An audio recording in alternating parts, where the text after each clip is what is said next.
नमस्कार दोस्तों, स्वागत है आपका हमारे चैनल मनी माइंड पे। तो इस वीडियो में हम लोग बात करेंगे एक ऐसे स्टॉक के बारे में जहां पे विजय केडिया जी ने इन्वेस्टमेंट किया है।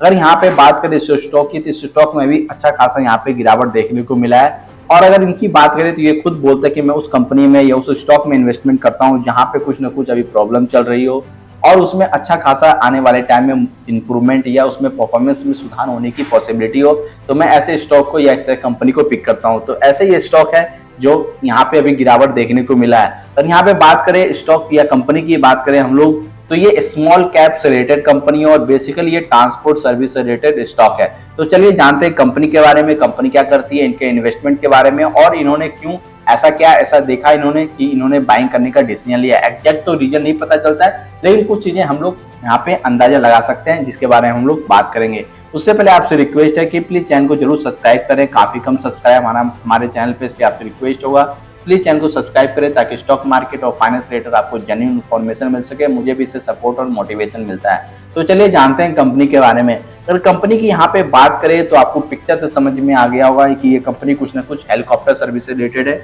और जैसा कि बताया गया है कि ये ट्रांसपोर्ट से रिलेटेड स्टॉक है, तो यहाँ पे कुछ ना कुछ ये ट्रांसपोर्ट सर्विस प्रोवाइड करती है और हेलीकॉप्टर से रिलेटेड यहाँ पे सर्विस प्रोवाइड करती है। अगर कंपनी की बात करें तो कंपनी का नाम है ग्लोबल वेक्ट्रा हेलीकॉप्टर लिमिटेड, जो कि एक हेलीकॉप्टर सर्विस प्रोवाइड करने वाली कंपनी है।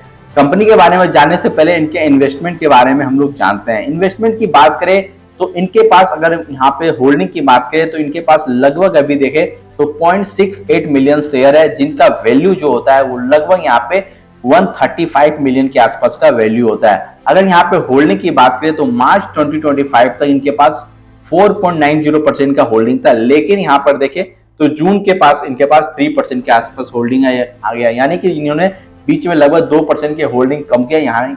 यहाँ पे इन्होंने 2% के आसपास का यहाँ पे अपने स्टेक को बेचा है। उसके अलावा बात करें यहाँ पे तो अभी करेंटली बात करें तो फिर से इनका जो होल्डिंग है लगभग 5% के आसपास यहाँ पे पहुंचता हुआ दिखा है। लगभग यहाँ पे 2% के फिर से यहाँ उन्होंने खरीदारी की है, जो कि यहाँ पे काफी इंपॉर्टेंट माना जा सकता है। अगर यहाँ पे बात करें कि क्या ऐसा चीज इन्होंने देखा होगा जिस वजह से इन्होंने खरीदारी का निर्णय लिया है, उसको हम अच्छे से जानते हैं। फर्स्ट रीजन जानने की कोशिश करें तो यहाँ पे अगर देख सकते हैं इंप्रूविंग फाइनेंशियल परफॉर्मेंस, यानी कि अगर देखिए हाल में कंपनी का काफी यहाँ पे फाइनेंशियल परफॉर्मेंस इंप्रूव होता हुआ यहाँ पे दिखा है। अगर परफॉर्मेंस की बात करें तो कंपनी के रेवेन्यू जो है धीरे धीरे यहाँ पे लगातार बढ़ता हुआ दिख रहा है और सबसे इंपॉर्टेंट है कि इनका जो लॉस है कंपनी का ग्रेजुअली यहाँ पे रिड्यूस होता हुआ दिखा है, जो कि काफी इंपॉर्टेंट माना जा सकता है। अगर यहाँ पे फाइनेंशियल 2023 की बात करें जहां पे रेवेन्यू लगभग यहाँ पे 4,000 मिलियन के आसपास था और लॉस लगभग 166 मिलियन के आसपास था, वहीं अगर फाइनेंशियल 25 की बात करें तो रेवेन्यू 4,000 मिलियन से बढ़ के यहाँ पे 5,000 मिलियन के आसपास पहुंच गया। और लॉस अगर यहाँ पे देखे तो ये लॉस यहाँ पे जबरदस्त तरीके से यहाँ पे घटता हुआ हम दिख रहा है, जो कि 166 मिलियन था जो कि अब 7 मिलियन के आसपास रह गया है।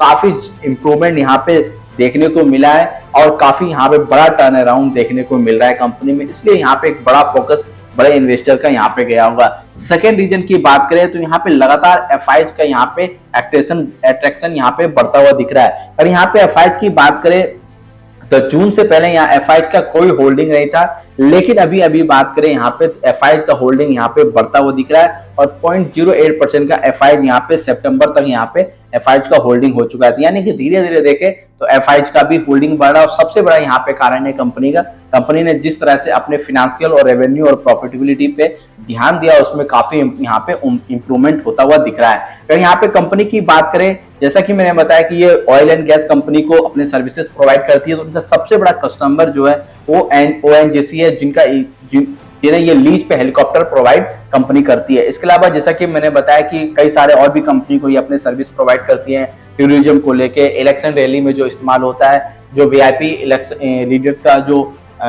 यात्रा होता है उसमें ये हेलीकॉप्टर सर्विस प्रोवाइड करती है कंपनी। तो यहाँ पे देखें तो काफी अच्छा यहाँ पे टर्न अराउंड हमें देखने को यहाँ पे मिल रहा है। अगर यहाँ पे शेयर की परफॉर्मेंस की बात करें तो अभी यहाँ पे देखें तो 201 रुपया के आसपास था, लेकिन पिछले 3-4 दिन में यहाँ पे 193 रुपया के आसपास यहाँ स्टॉक आ चुका है। यहाँ पे गिरावट देखने को यहाँ पे मिला है। लास्ट 1 मंथ में देखें तो स्टॉक लगभग 11% का यहाँ पे डाउनफॉल दिखा है। अगर 52 वीक हाई की बात करें तो लगभग 344 रुपया के आसपास ये स्टॉक ट्रेड कर रहा था, लेकिन अगर 52 वीक लो की बात करें तो लगभग 180 रुपया के आसपास यहाँ पे स्टॉक ट्रेड कर रहा है। यानी कि अभी देखें तो 52 वीक लो के आसपास ही स्टॉक 193 के आसपास यहाँ पे ट्रेड करता हुआ दिख रहा है। तो यहाँ पे काफी जबरदस्त यहाँ पे रेवेन्यू में प्रॉफिटेबिलिटी में यहाँ पे सुधार होता हुआ कंपनी का दिखा है। इस वजह से यहाँ पे बड़े इन्वेस्टर का यहाँ पे इंटरेस्ट इस स्टॉक में फिर से यहाँ देखने को मिला। हालांकि यहाँ पे इनका पहले से ही इस स्टॉक में काफी यहाँ पे बड़ा होल्डिंग था, लेकिन फिर से इन्होंने इस स्टॉक में यहाँ पे इन्वेस्टमेंट अपने स्टॉक को बढ़ाया है। इन्फॉर्मेशन कैसा लगा? इन्फॉर्मेशन अच्छा लगा तो वीडियो को जरूर लाइक करें और आपसे रिक्वेस्ट है प्लीज चैनल को जरूर सब्सक्राइब करके जाएं।